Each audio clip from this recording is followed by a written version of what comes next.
Hello mga ka-eat food!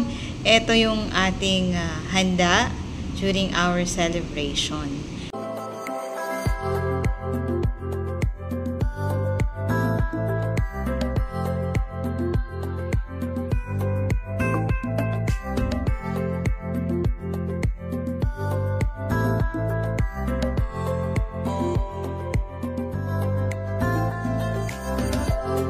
Wow! Sarap naman ang ating buko pandan. Guys, parang hindi na to buko pandan eh.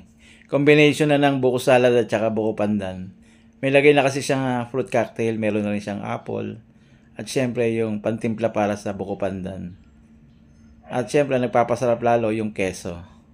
So guys, specialty na ito ng ating nag-prepare.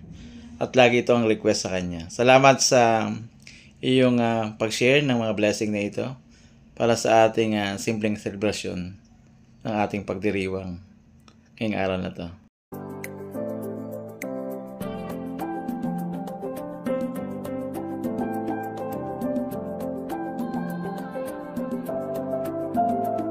Siyempre, mainam po meron tayong vegetable. Salamat nga pala sa nagluto at sa mga nagpapak ng ating mga pagkain. Ganon din sa may mga dala na pagkain na hindi na natin na video ngayon.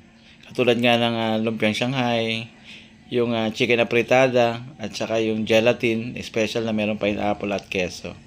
Salamat po sa inyong pagdadala. At ganoon din syempre, yung nagdala ng tilapia. Salamat sa masarap na tilapia na ating pinagsaluhan. At higit sa lahat, yung specialty na nagdala ng menudo. At again and again, laging ito yung ating pinapaluto sa kanila. Salamat sa inyong pagdadala at isa ito sa ating naihanda sa ating simpleng selebrasyon.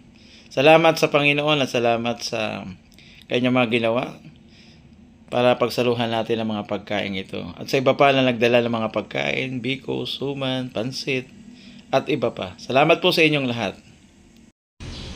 Kaya pag gutom ka, kumain ka.